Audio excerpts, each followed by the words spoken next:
Hi everyone पुणी थे स्वागत करुच्ची उर्मिलास किचन को। आज स्पेशल रेसिपी रेस्टोरेंट स्टाइल कोबी चिल्ली। चलतु वीडियो स्टार्ट करिया। प्रथमे नेबा फूल कोबी एहाकू मीडियम साइज रे काटी नेबा। एबे गरम पानी नहीं सेथिरे देबा हळदी गुंड आउ अल्प लूण। एबे सेथिरे कटा हेतिबा फूल गुडी को नहीं किछि समय रखि देबा।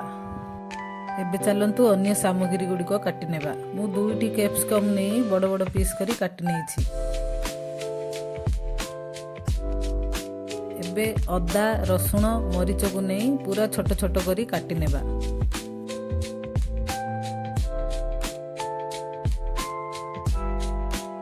मुझे दुईटी पियाज संडा एटा ऑप्शनल। पियाज संडा को भी छोट छोट करी काटी नेबा।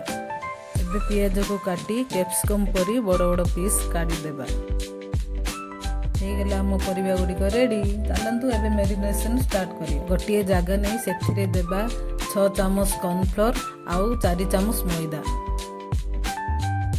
कलर पाई किछि ऑरेंज फूड कलर नबा।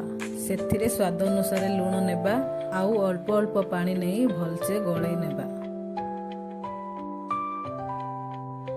एबे धोई रखिथिबा फूल गुडी को नहीं भलसे गोळै नेबा।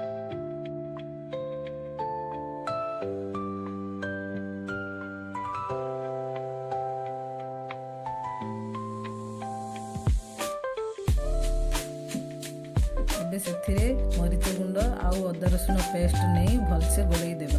कड़ाई रे नेबा किछि तेल गरम होई आसिले फूल गुडी को छाणी नेबा।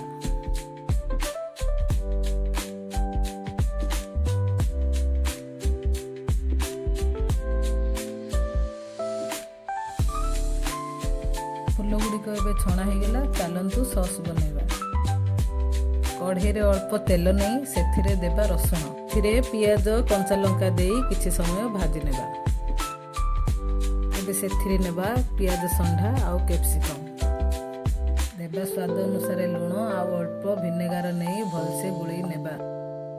एबे 2 चामच soya sauce green chilli sauce आउ टमाटो केचप नहीं भलसे गोळई नेबा।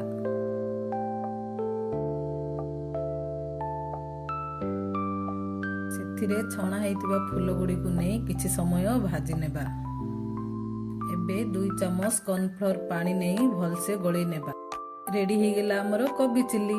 चलंतु प्लेट को काढी नेबा। वीडियो टी केमिति लागिला कमेंट करी निश्चित जणांतु। लाइक और शेयर करिया को जम्मा भूलिबे नहीं।